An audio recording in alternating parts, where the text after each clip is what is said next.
So yes, today we are going to discuss three maxims. The first one is equity looks on that as done which ought to have been done. So in simple, this could be the simplest of explanation. The maxim is the simplest of explanation of what it's trying to say here. It says that in equity, when something ought to have been done under a particular law, maybe, then equity considers it as having been done. So there are other ways of saying the same thing. So equity regards that as done which ought to be done. Which ought to be done is considered to be done. Then so what essentially happens here is that, so for example, if I am required to do something under law, okay, for example, I have entered into an agreement with someone that I will do something, okay, then in such situation equity will consider that I have done what I ought to have done. Okay, so I mean, it's taking a favorable, interpretation of a particular situation in favor of a party. So that's what it essentially says. It essentially says or does. So equity regards a person who has incurred an obligation to do something as having done it. So if I have incurred an obligation, okay, and I have done something, okay, with regard to it, then what I have done will be considered as something that I have done in fulfillment of the obligation that I have taken up. So it's very simple. So there's a definition given by Adam and Spencer, or their explanation essentially. So they say that what ought to be done is considered in equity as done, okay, and its meaning is that whenever the holder of the property is subject to an equity in respect of it, the court will, as between the parties to the equity, treat the subject matter as if equity had been worked out and as impressed with character which it would have then borne. So for example, there's a property in respect to which I have to do equity in favor of someone, okay. So in such situation the court will assume that the equity has been done, okay. So equity is impressed on in this particular case. So that's what has been said with respect to this particular maxim. So I think it will be better understood if we take certain example of application of this maxim. So the first application is in the case of conversion. Okay, conversion is something that we have already discussed earlier, that in which in rem becomes in personam and in personam becomes in rem. So an example would explain. So for example, I enter into a contract to transfer a particular, a particular land in favor of someone. Okay, so this agreement that I have, that I will transfer a particular piece of land, for example, land A in favor of someone. Okay, from the date of the agreement. Okay. What happens, although I have a legal estate, okay, until the matter, land is actually conveyed, okay, but then the real equitable estate in fact vests in the other person, okay. So that's the conversion that you see here. So, and the right that I have from now onwards, even though I have a legal title, it takes the in personam in a form with respect to the other person with whom I have contracted to transfer the property. Okay, so what does that mean? It essentially means that from the day that the agreement is entered into, my all rights are not there, okay. Those are subject to certain other rights the other person has, okay. So that's what happens in conversion. Now what is the application of this maxim in this particular example that I gave you? So although the transfer of the property has not happened, okay, legal transfer of the property has not happened, equity will consider that as being already done, okay, that which ought to be done, okay, under the contract that has been, under the agreement that we have between me and the other person. So yes, the agreement is considered as done, not only at the time when, but also in the manner in which, according to the terms thereof, it ought to have been performed. So what ought to have been done or performed is considered as having been done or performed. Okay, so yes, that's the first example of the application of this particular maxim. So Maitland says that Maitland has pointed out that the equitable doctrine of conversion had its root in this simple principle that when property has been given to a trustee, it must not be in the power of the trustee to alter the devolution of the beneficial interest by committing breach of trust. So you see that when the trust is created, okay, the trustee has limited interest, so he is prevented from altering the benefits which would go to the beneficial and beneficial interest holder. Okay, so what does that mean? Although the trustee seems to have the legal estate, but with respect to the beneficiary, it's limited in the sense that the beneficial interest has to be in favor of the beneficiary. So yes, that's the doctrine of conversion. It turns what is in rem into in personam, and vice versa. What used to be in personam becomes in rem. So yes, that's the application of the first application of this particular maxim.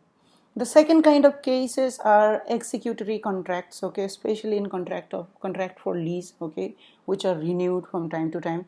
So what happens is that executory contracts, as you guys already know, in which both the sides have to fulfill their parts.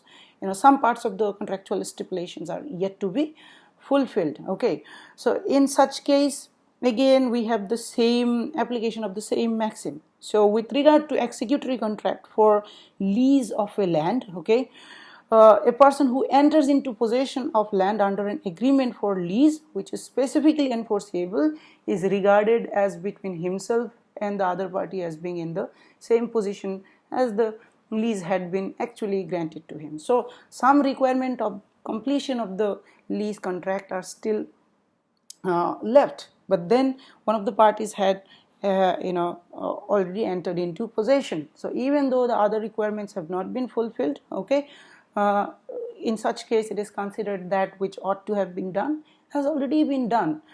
So that's another application of the same maxim. The third example probably would make it even more clear is the doctrine of part performance that we had discussed earlier. Now what we have under section 53A of the Transfer of Property Act is something that we inspired from the Statute of Frauds in England, and that was created essentially to ensure that transfer of conveyance of property happens fulfilling certain formal requirements of, for example, memorializing it, writing it down with signature, attestation, etc., etc. Okay, that those requirements are compulsorily fulfilled. Okay, without those the transfer is considered to not have happened. So why was that done? So that there is no fraud that happens when it comes to transfer of landed property. Now quite often what happens is that both the parties are in the process of fulfillment of the stipulations of the agreement, but part of the agreement has been, contract has been fulfilled, but the others haven't been. So in such case, this could happen for many different reasons. So one of the party who promises to fulfill his part of the promise but doesn't do so. So in such case, the other party should not be suffering because of the, for example, fraudulent act on the part of the other. So in such case, even though certain formal requirements as is required under the Statute of Frauds in England have not been fulfilled, the equity considers in such case, based on part performance, that the that which ought to have been done have in fact done. Okay, now this is something that we have under section 53A of Transfer of Property Act 1882. So what does it say? It says where any person contracts to transfer for consideration, okay, any immovable property by writing signed by him or on his behalf, from which the terms necessary to constitute the transfer can be ascertained. So reasonable ascertainability is necessary. So with reasonable certainty, and the transferee in whom it has been transferred, in part performance of the contract, taken possession of the property or any part thereof, or being already in possession, continues to be in possession in part performance of the contract, has done some act in furtherance of the contract, okay, and the transferee has performed or is willing to perform his part of the contract, then notwithstanding that where there is an instrument of transfer, that the transfer has not been completed in the manner prescribed, therefore by the law for the time being enforced, the transferor, any person claiming under him shall be debarred from enforcing against the transferee or persons claiming under him any right in respect of the property of which the transferee has taken or continued to be in possession. So it's a very long definition, but in simple what is said is that the transferee here is at disadvantage because some of the requirements, okay, are yet to be fulfilled.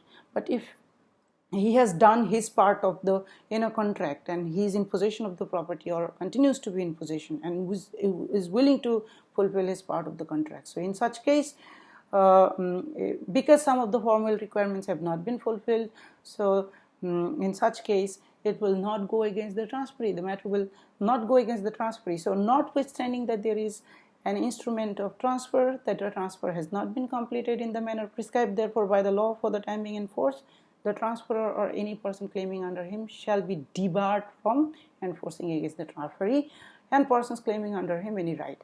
But this comes with an exception. So if you remember the other maxim that we discussed, where there is equality of equity, the law shall prevail or the first in time shall prevail. So this is subject to those maxims, in the sense that in such case, if a subsequent purchaser, okay, who is a bona fide purchaser, okay, who has no notice of the previous such transfer, okay, previous such contract, okay, or part performance of the contract, okay, without notice, okay, acquires an interest therein, then in such case that becomes an exception to this particular doctrine of part performance. Anyway, except for that, in all other cases, you see, so there are certain legal requirements which have not been fulfilled. However, something ought to have been done. So the law in such case considers that which ought to have been done as in fact have already been done. So that's the first maxim that we discussed today. Now this maxim comes with certain limitations though. I mean, like all other maxims, there is no universal applicability of this maxim. And we can say that only in those cases that we discussed do we see application of this maxim. It does not create any generalized right in favor of anyone who thinks that something ought to have been done, so law should consider that as being done, okay. So it is only in those specific cases in which something ought to have been done, the law considers that as done. Not everything that can be done should be considered as something that considered as done by the law. And the maxim holds only in favor of him who holds the equitable right to have the act performed, or anyone claiming that right under him, but not in favor of others. So that's self-explanatory. Anyone who holds, for example, this equitable right, it will be only holds true as against the said person. So that's another limitation that you have of the application of the maxim. The next maxim that we have is equity imputes an intention to fulfill an obligation. So you'll see that there are kind of similarities in this maxim. So what it essentially means is that, so for example, I have taken up an obligation to do something, and subsequently I do something, okay, although it's not exactly what I had taken up as an obligation, but bears some kind of resemblance. In such case, my act, although not exactly what I had taken obligation to do, but bears resemblance, it is considered that, okay, I have done that act in fulfillment of the obligation that I have taken up.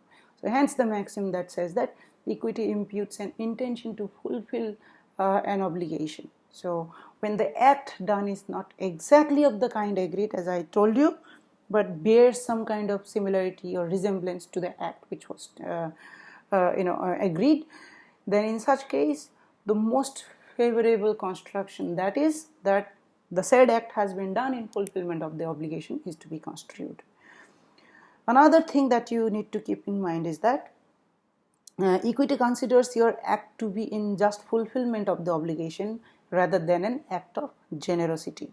So the subsequent act that we are talking about, which is considered to be in fulfillment of the obligation that you have taken up, is considered to be an act of a just act, okay, and not an act of generosity. So it is not considered as a separate act of generosity. Now, what do I mean by that? We will discuss in a while, okay, when we look at the different kinds of application of this particular maxim. So the first application of the maxim is in case of performance of a particular obligation which was taken up. So what happens is that that I take up an obligation, and then the obligation is incomplete, but I do something else of the same nature. In such case, it is considered that what has been done subsequently is in performance of the obligation that has been taken up. So, for example, where a person covenants or enters into an agreement for consideration to purchase and settle lands upon someone, okay, upon certain trusts, okay, and subsequently purchases land of the nature of those covenanted to be settled, but retains such land unsettled till his death, equity will presume that such land were purchased in performance of the covenants and are bound by it. So what happens is that, for example, I promised to my wife that I will settle in trust in her favor a certain land worth certain amount of money, okay. So that's what I agreed, that's what I covenanted, that's the agreement we entered into. Subsequently, what I do is I purchase a land worth the amount that I agreed to settle in trust in favor of my wife, but before I do that, I'm dead, okay, I die. So in such case, although the property has not been settled in trust, but it's the property of that amount which was agreed to had been purchased. So law in such situation considers, even in the absence of express settlement in trust, as something that has been purchased in fulfillment of the obligation which was taken by me. So that's the case of performance, okay. So something, as we discussed, okay, how is the maxim applied? So if you remember, some obligation was taken up, something has been done, does not bear the exact resemblance, but can be given a more favorable construction, so as to hold that the act has been done in fulfillment of the obligation. So that's exactly what happens in such case, in case of performance. The next kind of case is something called satisfaction, okay. So what does that mean?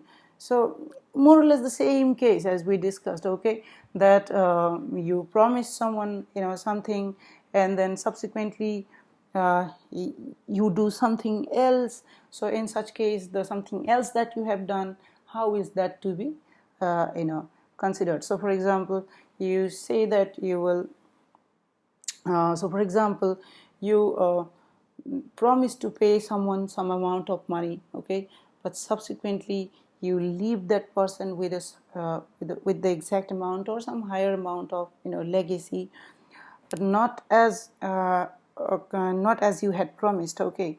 So in such case, it will be considered the legacy which has been left behind, okay. So the person dies, okay.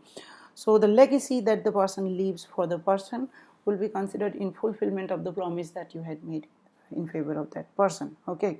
So what is satisfaction? I hope you were able to understand. It says satisfaction may be defined as the making of a donation with the intention that the donation should be taken to satisfy a prior claim or right of the donee himself, okay. So an example is there, okay. So okay, so for example, I am indebted to someone for a sum of rupees 10,000, okay. So I execute a will, okay, and under that will I leave 11,000 rupees for the said person, and then I die. Now the question arises as to whether that 11,000 that I have left is in legacy, it is more than the 10,000 that I'm indebted to the said person. Okay, so did I leave a separate 11,000, or did I leave 10,000 in fulfillment of the debt and the remaining 1,000 as the legacy? So in such case, two interpretations are possible. One is that I was being generous, that I gave him 11,000 apart from the 10,000 that I'm already owing to that person, whereas the other interpretation is that I left in legacy that 11,000 in fulfillment of the debt which I owe to the said person. So in such case, the law will consider the second interpretation. I hope you guys understood now. So that's the case of satisfaction. So what I have left behind as legacy could be considered as generosity, but it's considered as a just act on my part. So that's the maxim. That's the application of the maxim.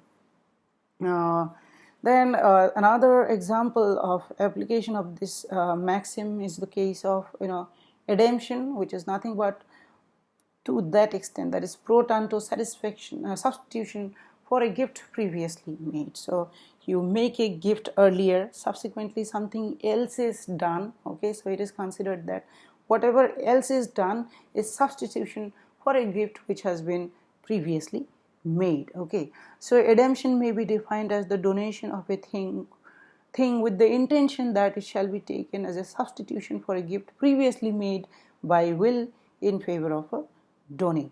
Okay, it means a transfer of property which, whether the donee wishes it or not, operated in law as a complete pro tanto substitution for a previously made by the gift previously made by the donor's will and unrevoked at his death. So for example, I promised to buy someone a certain brand of car, okay, but when I die, before I die, through my will, I purchase another car, not the same car. I purchase another car, and in my will, I leave it in favor of the said person. So whether under that, so how are we to consider this, different, legacy that I have left? Okay, will it be considered in substitution of the other, promise that I have made, or otherwise? So in such case, it will be considered that even though the legacy that I have left is different, for example, the car that I have left is different from the one that I had promised, it will be considered to that extent pro tanto substitution for the gift that I had previously made. So these are more or less similar, as you can see. So in these specific cases, there is this application of this maxim called equity imputes an intention to fulfill an obligation. So even though the acts which have been done are of little different nature, okay, even in those situations, equity considers those acts as something that has been done in fulfillment of the obligation which have been taken up. So we will take up the third maxim then. It's a very broad maxim, and what is that? The third maxim is something that we have already discussed. It is known as equity acts in personam. Okay, so what it essentially means is that the almost all cases of equity are like this. Okay, so as I told you guys earlier, that court of equity does not in itself, okay, bring about changes in title to a land, okay, but it can compel someone to bring about changes in the title to a land. Okay, so this is very important, interesting, in the sense that when the law applies, there is direct change in legal relation, but when equity applies, it does the same thing but indirectly. Direct application of equity in itself does not bring about changes in legal relation, but it can compel someone, okay, using adequate procedural power that it has, to bring about certain changes in the legal relation. Okay, so the jurisdiction that the equity has on the person is in personam. It can personally compel someone to do something or not do something. Okay, and if he or she doesn't do it, then there will be certain personal consequences. Okay, hence equity acts in personam. Okay, so the court looks to the person of the defendant. Okay, court focuses on the person of the defendant and not to the object here, for example a land, okay, for the fulfillment of its decree. Now what is important here, essential here, is the peculiar process which is used by the court of equity. So for example, as I said, application of the equity in itself will not change, bring in the title of the land, okay, but it can compel someone to, for example, transfer a particular property, okay, or perform a specific contract, okay. In those situations, what you see is that equity is not directly doing it, but it's doing doing the same thing indirectly. So there is a criticism that application of this maxim essentially means what cannot be done directly is done indirectly.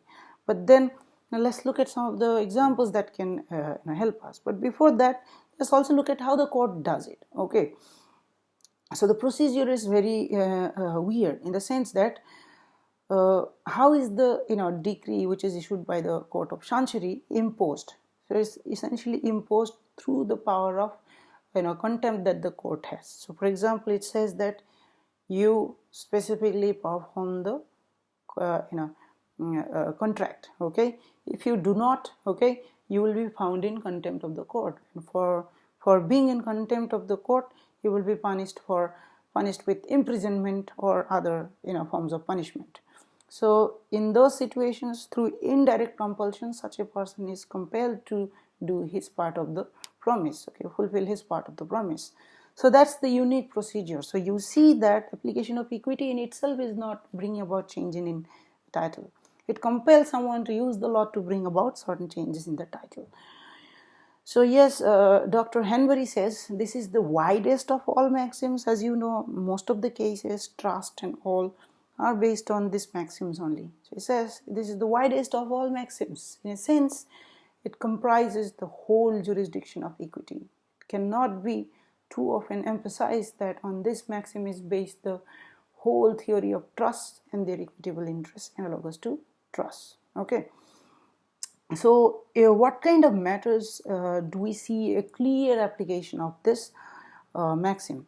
We see this application of this maxim everywhere, but in some cases it is more pronounced and understandable than in others, okay. So that happens essentially when, for example, an immovable property is situated beyond the territorial jurisdiction of a court. So for example, the court is in England, the land is in Canada, okay. So in such case, the court does not have jurisdiction there because it does not come within the territorial jurisdiction of the court. So it cannot affect, for example, title to a land situated elsewhere. But it can compel someone to do that, okay. If the defendant is within the jurisdiction, within the personal jurisdiction of the court, then relief can be given through personal obedience, okay, compulsive personal obedience, okay. So same can happen, okay, when someone is compelled to perform specifically part of the contract relating to, for example, transfer of a land, okay, which is not situated within the jurisdiction of the court, okay. But if the defendant is situated within the jurisdiction of the court, then the defendant can be compelled to specifically perform as part of the contract, okay. Same happens when the estate is situated in a foreign state, okay. In such case, even though the estate is situated elsewhere, but if the parties are situated within the jurisdiction of the court, then administration of the state can happen from within the from the court. So a very important case in this regard would be Penn versus Baltimore. So in this particular case, it's from 1750. It's an interesting case, an example of the maxim that we just tried to understand. In this particular case, the dispute was between Penn and Lord Baltimore, also known by the name Charles Calvert. Okay, the dispute was with respect to the border between two states of Pennsylvania and Maryland. Okay, now the border was to be settled. Okay, based on some of the promises which Lord Baltimore had made to the family of Penn. So now the Court of Chancery in England could not have interfered in this matter because it's situated in a North American territory. Okay. However, the court gave relief to Penn because Lord Baltimore was situated within the jurisdiction of the court, so he was compelled. So the court compelled Lord Baltimore to comply with the obligations that he had taken up with respect to Penn's family. Okay, and then the boundary was demarked between these two states. Okay, so court never claimed that it had like territorial jurisdiction over the land. Okay, those would be in exclusive jurisdiction of the local, court, local judges. Okay, however, it could indirectly, that is, it had personal jurisdiction over the law over Lord Baltimore. So it could personally compel, Lord Baltimore to fulfill his part of the agreement that he had towards Penn's family. So that's an application of the maxim in this particular case. So this should clarify how this maxim essentially works.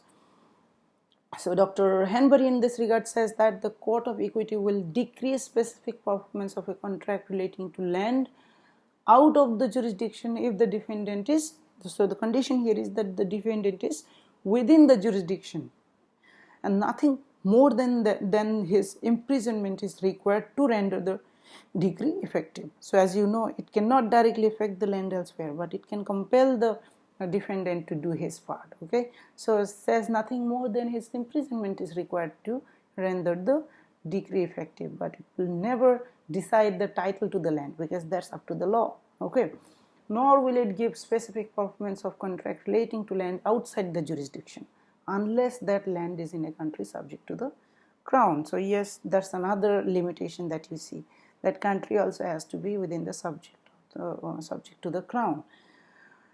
So yes, that's the maxim. Okay, so the same maxim is applied in many different kinds of cases. Okay, so if there is fraud in a particular contract which has been entered into, so although the contract has been entered into somewhere else, okay, with respect to, for example, of transfer of land, but if the defendant is within the jurisdiction of the court, the remedy can be provided. The same goes for trusts as well as contracts, okay, happening elsewhere. If the defendant is within the jurisdiction of the court, then remedy can be provided because it can do so indirectly. However, there are certain limitations that we discussed, that the defendant has to be within the jurisdiction of the court, okay, and only equitable remedy can be provided. Okay, no legal remedy, as you know, local law will be effective. But since one of the parties within the jurisdiction, so only equitable remedy can be provided, and the defendant to be subjected to some obligation arising from his own act, nothing else. Okay, the defendant here, for example, in the case that we discussed, had promised something in respect of the family of Penn, so that is the one which was compelled to be fulfilled. Okay, so yes, that's another limitation, then, that the defendant, if at all, is subjected to some obligation, has to be from his own act and nothing else. Okay, so that's the third maxim that we discussed today, and now we will be left with two more maxims after that that we will hopefully discuss tomorrow. So those are where the equities are equal, the first in time shall prevail, and where there is equal equity, the law shall prevail. We had already discussed this a little bit earlier, but we will discuss this in greater detail in the next class. So that's it for today then. Thank you. Good day.